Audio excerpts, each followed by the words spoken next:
This podcast is not intended to provide any investment advice. The opinions expressed here by either the hosts or guests do not necessarily reflect the views of PSA, Collectors Holdings, or any of their affiliates. Any discussion of collectible values in the past or present is not a guarantee of future performance.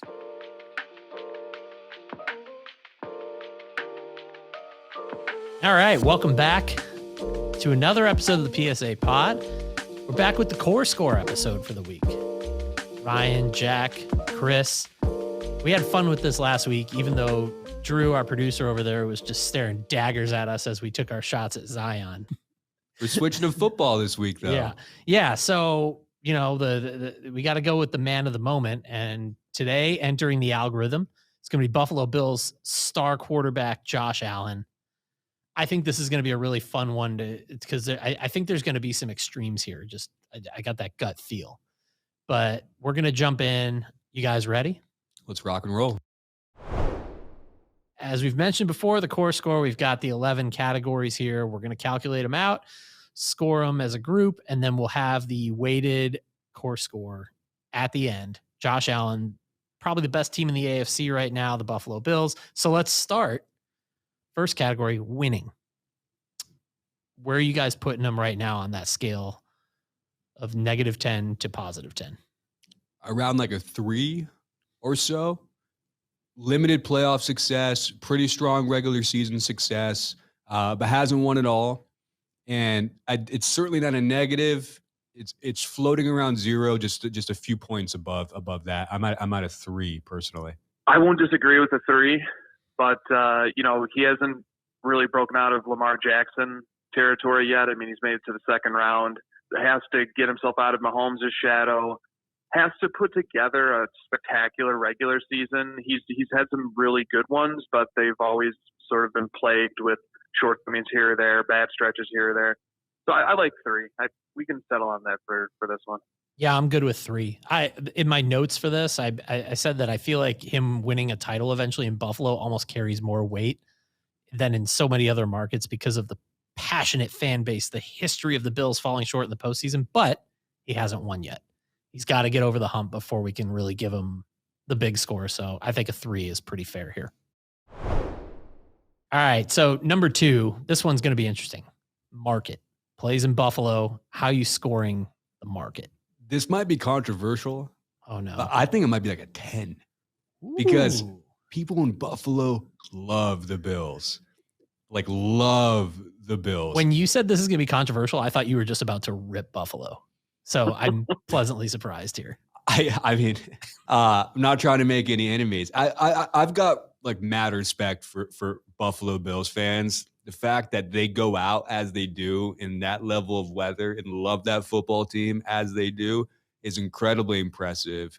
It feels very like ride or die for Josh Allen, and maybe not a 10. Maybe that's too much. I was going to say like a 7 or an 8, but much higher than you would Yes. typically think for a market that just has the Bills. Because what did we give Mahomes? I want to say he was like, when we were kind of running through this, it was lower than that. And I totally agree with Allen having the higher score in the market end.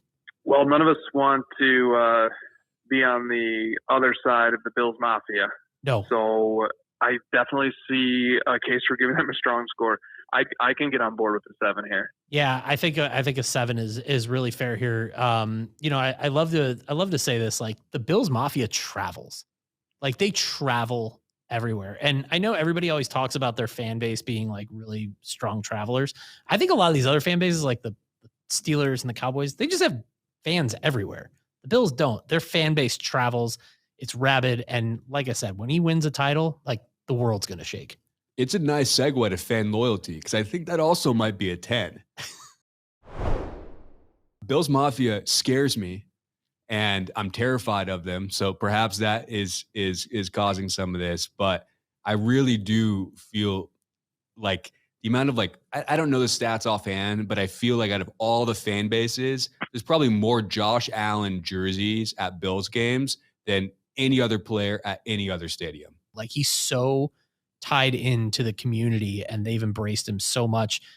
He's going to play his whole career there. I feel pretty confident saying that. It's a high score. Chris, what do you give it? I cannot get on board with the 10 because there's nothing better than a 10. It's like a PSA Gem Mint 10, it's as good as it gets. And I have to agree that it's very strong, but are we at Tom Brady, New England Patriots levels yet? I don't even think it's even possible to be there yet because he hasn't done enough for the city and for the fans. So I'm going to come in at a 7, same as market. I think it's a very high score, but I can't give him the top grade yet. I just feel like it's early. That's a great point. It's a great point, Chris. 7 feels fair, but yeah, he's not Tom Brady level. He's not Steph Curry and Golden State level. I feel like eventually he's going to become a 10, which is maybe I'm projecting a little bit there, but 7 feels fair right now. All right, so let's talk cool factor. How cool is Josh Allen? This one's kind of tough. Mm-hmm. He's not like uncool. He's not corny by any means, but he's not specifically cool like, a handful of other athletes might be. I don't know, maybe like a 3 or something like that. He doesn't do the commercial thing, which I actually respect, because I feel like that kind of downgrades a lot of athletes when they're in sort of like the kind of like the dorky State Farm ads or pizza ads or Hulu or whatever it might be. The fact that he avoids that, I feel like gives him a few points. I'm at a 3. Yeah, I think that's pretty fair. He's not uncool. He's not super swaggy, but and I think what's the commercial he's doing now? Is it Tostitos? I believe. I can't remember. He's doing really Tostitos. But it's really but it's the first time you've really ever seen him do anything, but he kind of like plays into the character of himself. I'm at a 2 now. I was going to say low. I was going to say like low positive. Chris, where are you at? Yeah, let's go with the 2. Like he grew up on a farm and then he went to the University of Wyoming. So I think a 2 is being really good and generous. Let's talk celebrity. Can't really tell if it's there yet. Is it kind of just a neutral 0? Potentially negative. He's very likable.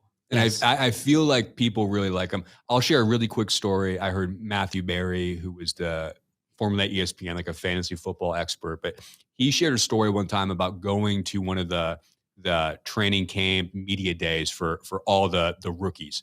And he would go up to each one and be like, "Hi, I'm Matthew Berry. I do fantasy sports for ESPN. So my questions are going to be a little bit like fantasy and stat specific." And everyone just kind of like nods their head. "Hey, nice to meet you." Just pleasantry. He goes up to Josh Allen, and before he even says anything, Josh Allen goes, "Matthew Berry," and just gushes about how he loves fantasy football and that he won like his high school. He's like still plays in a league with his high school buddies and won it. And they just talked fantasy for like 90 minutes. And he couldn't have been nicer or more gracious about anything.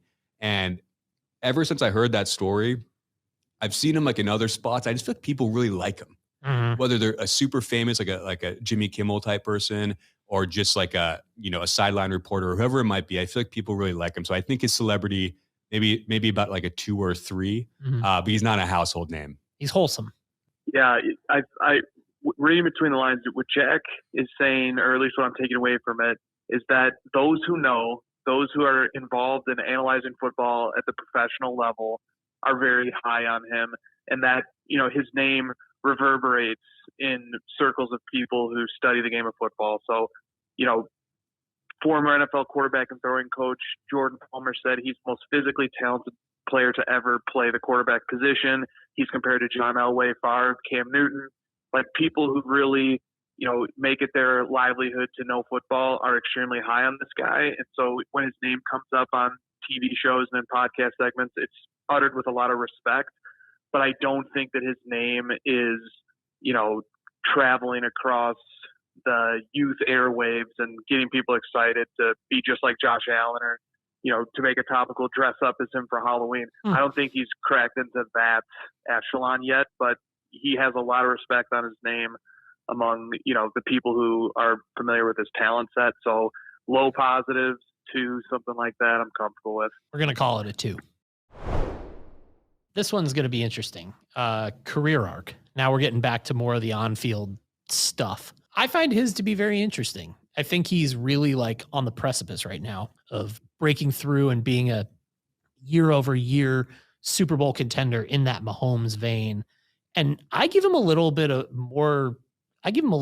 a bump on career arc because I'm old enough to remember where he started, right? Like I think if we all put ourselves in the time machine and go back to like 2018, like when he was drafted, Bills fans weren't necessarily happy when they traded up to pick him 7th overall because he had a lot of issues coming in. He was not an accurate passer. He didn't put up huge numbers at Wyoming.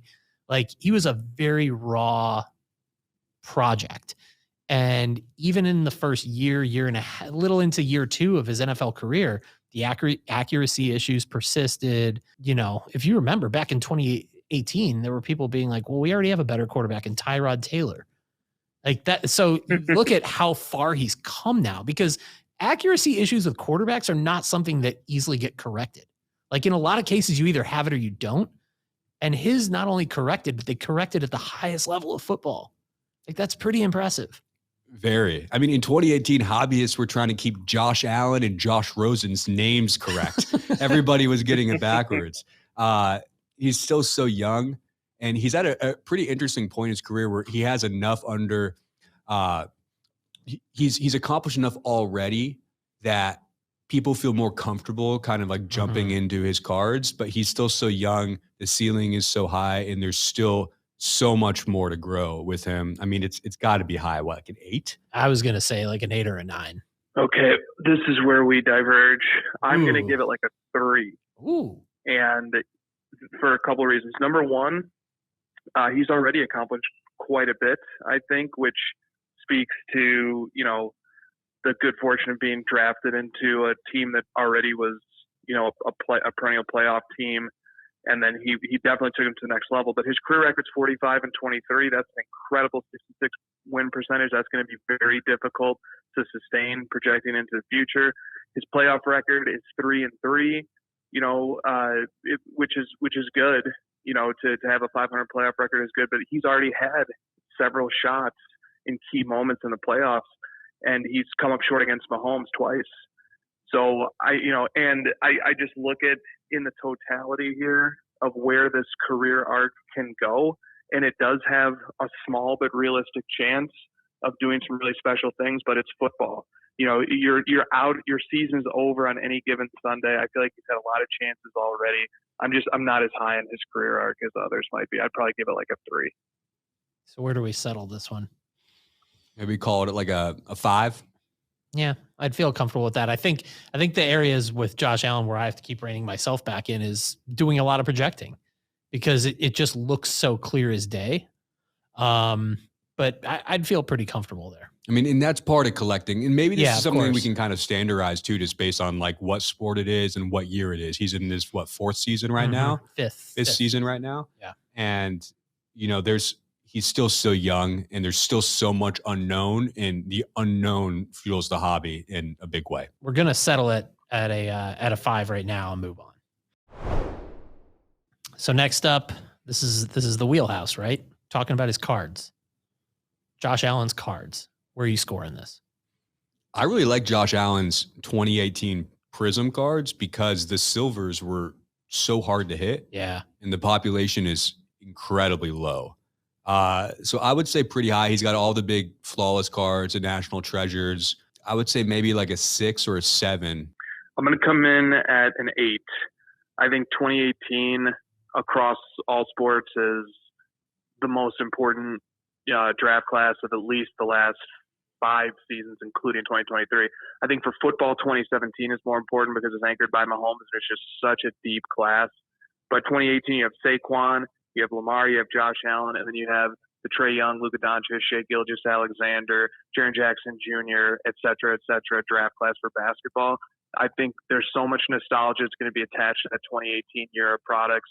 The design is very memorable to people who are just coming back to the hobby around that time. So I'm really high on 2018 products. Yeah, he's got really good parallels too from his rookie season. I love the optic cards, the Donruss and the optic cards that year with the upward shot, like profile picture. Phenomenal. Just big Friday Night Lights vibes. Exactly. With those cards. Beautiful cards. I think it's pretty high. I'm somewhere in the 7 to 8 range. You know, and he's only going to have more as we move on. And even his more affordable cards are nice. Like his Prism red, white, and blue is a great color match. It won't set you back very much. Perhaps I underrated them. I could definitely get up closer to where Chris was at by like an 8 or so. I'm good with an 8.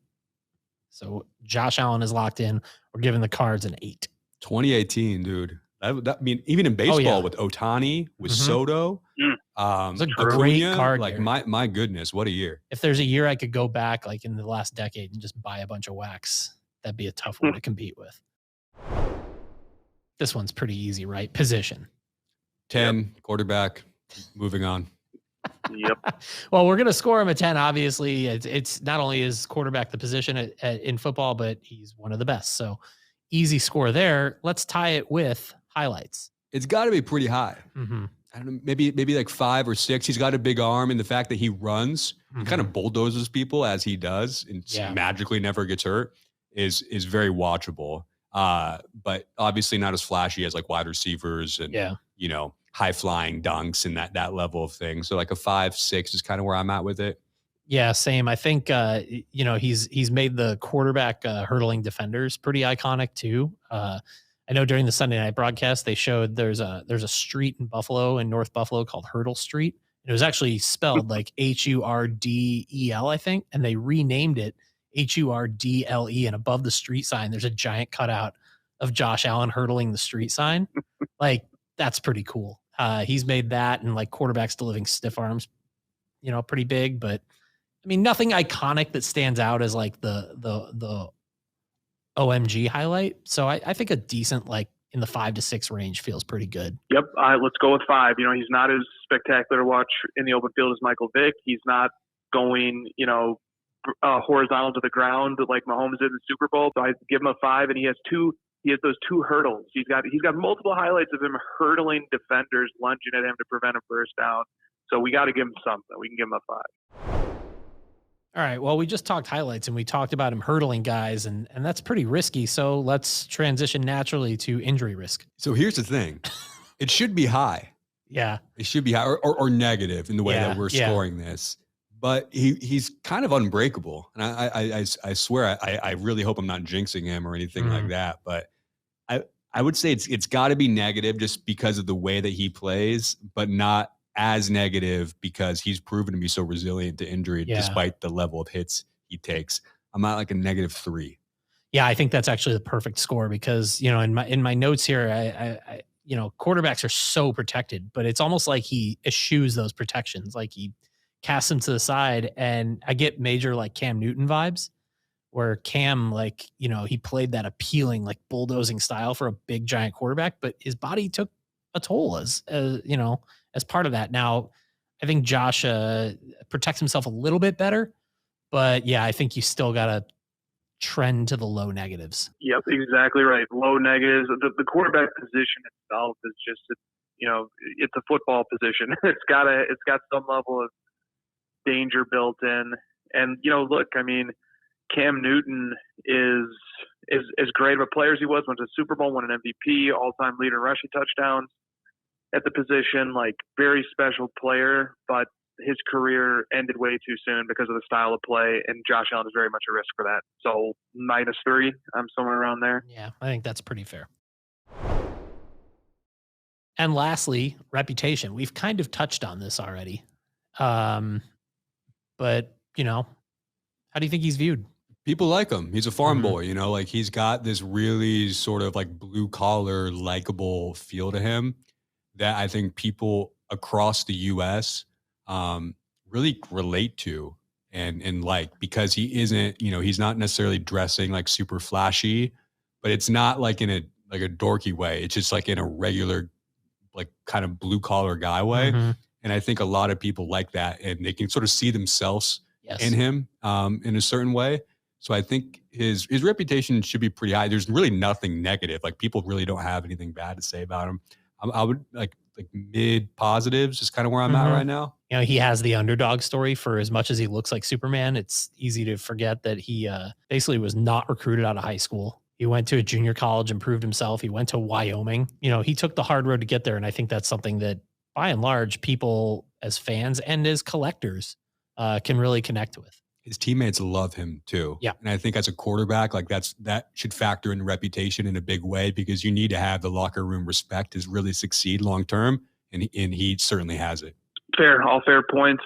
The only thing I'll add to this is that I think this is a score that's subject to downward revision if the Bills don't meet expectations this year. I mean, I think the Bills have to get really close to Super Bowl, or else his reputation it cannot just continue to be unassailable. At a certain point, when you got Stephon Diggs, when you got that defense surrounding you, you have to do it. You have to really get to that stage. Mahomes has been there twice. He's been to the championship game in the AFC 4 times. You really, you got to break through at some point if the score is going down. But yeah, I'm with you guys for right now. And maybe the reason that his on-field reputation doesn't really take the hit yet is you look at the way they lost to the Chiefs last year. It's like people almost count that as a win. Because the miraculous nature in which the Chiefs tied it at the end of regulation, and then the fact that a rule for overtime was literally changed because the Bills never got a chance with the football.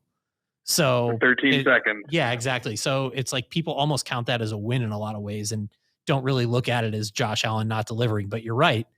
They don't do it this year. The questions might start to pop in. So I think in the 5-6 range, we feel pretty good. Mm-hmm. Yep. We'll trend high because everybody likes him. The weighted score, as we mentioned, 6 categories are weighted as double. Those are winning, market, highlights, fan loyalty, cards, and position. So Josh Allen totals out to a 92, which comes out to a core score of 8.4. Just below Patrick Mahomes. Mm-hmm. While we're sort of coming up with this metric, we ran him through the human generated algorithm, and it was an 8.8, 8.9? 8.8 with a total of 97. And I'll tell you what, when we total out Allen and we see that Mahomes was at 97 and Allen comes out at 92, I feel pretty good about where we came out. What's interesting about this is I do believe Mahomes should be more than Josh Allen, and I think we actually nailed it. But Mahomes has an MVP and a Super Bowl win. Josh Allen has neither of those things. Mm-hmm. And I think what that shows is that a lot of the intangibles that we discussed really matter in how collectible somebody is. Yes. And there's a lot of different factors that kind of brought Josh Allen up much closer to Mahomes than it would seem if you just looked at their career accomplishments so far. Yeah, the market stands out. Like you said, it may be a little controversial, but we're all very bullish on what it means for a star quarterback to deliver a championship potentially, and at least to deliver a consistent contender to the Buffalo Bills. He scored 7 points higher in market for us than Mahomes did. I thought that was pretty fair. We talk about, the cards, right? Allen scored an 8. Mahomes was a 10. Mahomes, they have a lot of the same cards, but Mahomes maybe edges them out because of how iconic his cards are. Pretty close, but the differences where they are, you feel pretty comfortable with where we have them. Yep, and I'll just add to this that I think there's, not to complicate this algorithm further, but there almost is a volatility score to apply to the core score. So I think Mahomes is a rock solid 97. He could have a down year or two, and that 97 isn't moving a ton. If Allen has a down year or two, and he goes into that down period without an MVP, without a Super Bowl, without a signature big time victory, I could see his core score fluctuating down a lot more. So there's a post core score stability to Mahomes that doesn't show up in the core score, but is worth acknowledging for those who might say, man, those are really close for two guys whose resumes really aren't that close quite yet.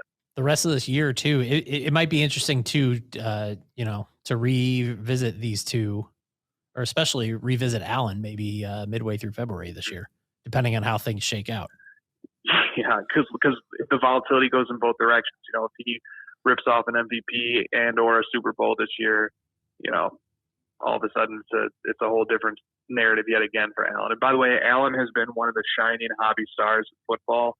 We were talking about Jalen Hurts a little bit earlier, and his cards have doubled over the last year. Josh Allen's rate of growth is 130%, even stronger than Hurts over the last year.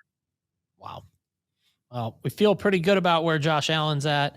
If there's anybody that you guys out there want to have run through kind of the core score human algorithm here, at PSA Card on Twitter, just drop us a note there. Leave us a comment below if you happen to be taking the show in on YouTube. Just reach out to us. We want to keep this going because we think this could be something really fun for not just us, but for collectors as we dive into collectability over replacement, what makes certain athletes maybe more collectible than others across generations.